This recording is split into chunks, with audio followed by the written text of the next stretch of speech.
Welcome in my YouTube channel. आज मैं आपको एक और महत्वपूर्ण प्रमेय के बारे में बताने जा रहा हूँ। तो प्रमेय इस प्रकार से है। दो समरूप त्रिभुजों के क्षेत्रफलों का अनुपात इनकी संगत भुजाओं के अनुपात के वर्ग के बराबर होता है। दो समरूप त्रिभुजें, तो दो समरूप त्रिभुजें कौन कौन सी? त्रिभुज ABC और त्रिभुज DEF, इन दोनों के बीच में जो चिन्ह है वो समरूप का है। तो इसके बाद दो त्रिभुजों के क्षेत्रफलों का अनुपात, इस बात को समझें। अनुपात मतलब एक को दूसरे से भाग दिया गया है। तो पहली त्रिभुज कौन है? त्रिभुज ABC और दूसरी थी DEF, एक को दूसरे से भाग दिया गया। AR मतलब क्षेत्रफल, एरिया। अब आगे समझते हैं इनकी संगत भुजाओं के अनुपात के वर्ग। तो इनकी संगत भुजाएं, तो त्रिभुज ABC में AB की संगत कौन हुई? DEF में ED या DE। तो AB बटा DE मतलब AB और DE का अनुपात, संगत भुजाओं का अनुपात, और उसका वर्ग भी है तो वर्ग के लिए शक्ति लगा दी 2। इसी प्रकार BC की संगत कौन है? EF, तो BC बटा EF हमें वर्ग भी करना है तो पूरे की शक्ति 2 लगा दी। इसी प्रकार AC बटा DF, तो आप देख सकते हैं AC बटा DF पूरे की शक्ति 2।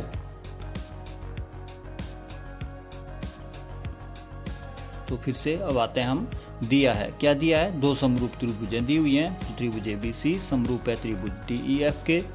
सिद्ध क्या करना है? ये आगे की लाइन है, हमें क्या बोला गया है? दो समरूप त्रिभुजों के क्षेत्रफलों का अनुपात।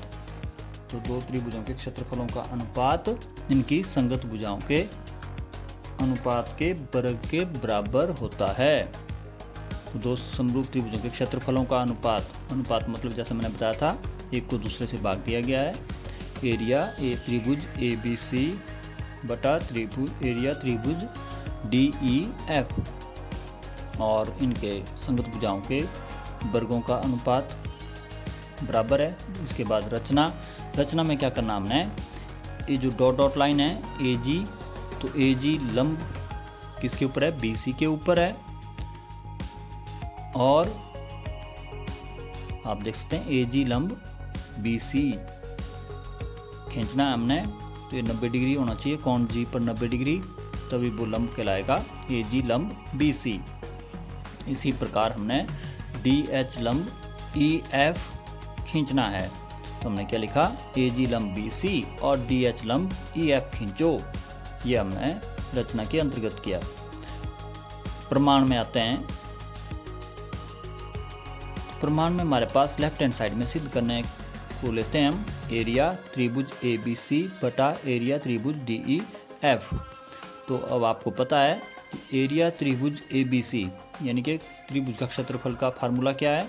1/2 आधार गुणा ऊंचाई। तो हम आधार ले रहे हैं एरिया त्रिभुज ABC में, देखिए 1/2 आधार गुणा ऊंचाई। तो आधार क्या है? BC, आधार क्या लिया? BC, और ऊंचाई क्या है? AG, जो 90 डिग्री का कोण बन रहा था G के ऊपर, जो खड़ी लाइन है AG, वो क्या लिया हमने? लंब लिया हुआ है। तो आधार BC और ऊंचाई या लंब AG, आधार गुणा ऊंचाई, 1/2 आधार गुणा ऊंचाई। इसी प्रकार बट्टे में क्या था? एरिया त्रिभुज DEF, तो ये क्या होगा? 1/2। इसी प्रकार 1/2 EF गुणा DH। EF क्या है? आधार, और DH क्या है? लंब या ऊंचाई। DH क्या है? ऊंचाई। इसके बाद आप एक बार फिर से देख सकते हैं,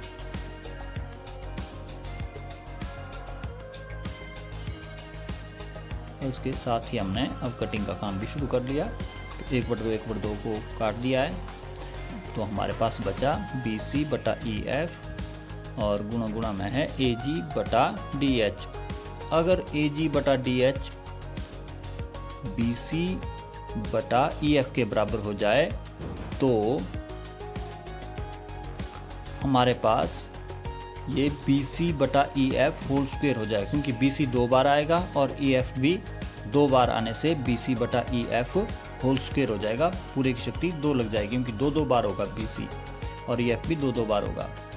तो एरिया त्रिभुज ABC एरिया त्रिभुज DEF किसके बराबर हो जाएगा, BC बटा EF का वर्ग, यानी कि संगत भुजाओं के अनुपात का वर्ग ये हो जाएगा। तो अब हम क्या लेते हैं, 2 त्रिभुजें ले लेते हैं। आप देखते हैं मैंने कलर किया हुआ है आसमानी रंग, त्रिभुज ABG और त्रिभुज दूसरी बाई त्रिभुज में भी कलर किया हुआ है, संतरी रंग का है। तो ये है त्रिभुज DEH। तो इन दोनों त्रिभुजों में कोण B बराबर है कोण E।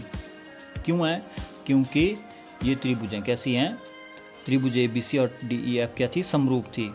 तो समरूप त्रिभुजों के कोण क्या होते हैं, बराबर। इसी प्रकार अगर हम कोण की एक और कोण की बात करते हैं AGB, तो ये 90 का था। इसी प्रकार DHE भी 90 का था। तो ये दोनों कोण क्या हुए, 90-90 के, ऐसे होने से ये दोनों कोण क्या हुए, बराबर। अब दोनों त्रिभुजों में 2 संगत कोण बराबर हैं। तो AA समरूपता कसौटी से त्रिभुज ABG समरूप है त्रिभुज DEH के। तो ये जो कलर वाली त्रिभुज हैं दोनों, ये क्या हैं, समरूप हो गई हैं। अगर समरूप हैं तो समरूप त्रिभुजों की संगत भुजाएं क्या होती हैं, अनुपातिक होती हैं, यानी कि AG बटा DH बराबर है AB बटा DE। समरूप त्रिभुजों की संगत भुजाएं क्या होती हैं, अनुपातिक, या हम बोल सकते हैं समरूप त्रिभुजों की संगत भुजाएं समानुपात में होती हैं। अब इसी प्रकार त्रिभुज ABC और DEF की बात करते हैं। तो ये दोनों भी क्या हैं, पहले ही दिया हुआ है कि ये समरूप हैं, और समरूप हैं तो इनकी संगत भुजाएं क्या होंगी, एक ही अनुपात में होंगी या समानुपातिक होती हैं। तो यानी कि AB बटा DE बराबर है BC बटा EF बराबर है AC बटा DF। तो ये क्यों थी, क्योंकि दोनों त्रिभुजें कैसी थी, समरूप थी। तो आप देख सकते हैं AB बटा DE बराबर है BC बटा EF और AC बटा DF। ये क्या है, एक ही अनुपात में है, अर्थात इनके बटे बटे क्या हैं, बराबर हैं, एक दूसरे को भाग दिया गया है। इसके बाद अब आप रिजल्ट को ध्यान से देखें तो 2 और 3 से हमें क्या प्राप्त होता है, AG बटा DH हमारे पास था 2 से कि AB बटा DE के बराबर है। तो परंतु अगर हम 3 में देखें तो AB बटा DE किसके बराबर है, BC बटा EF के बराबर है। AG बटा DH वैसे लिखा मैंने, देखो 2 और 3 से क्या किया हमने, AG बटा DH, और AG बटा DH किसके बराबर है, AB बटा DE के बराबर। और उधर AB बटा DE किसके बराबर है, BC बटा EF के। तो इसका मतलब हुआ कि AG बटा DH किसके बराबर हो गया, BC बटा EF के। इससे हमें समीकरण नंबर 4 प्राप्त हुआ है। अब हम 1 और 4 से देखते हैं, यानी कि समीकरण 1 और समीकरण 4 को अगर हम देखते हैं तो हमने, जैसा मैंने बताया था कि AG बटा DH किसके बराबर हमने सिद्ध करना था, BC बटा EF, यही हमारी ज़रूरत थी।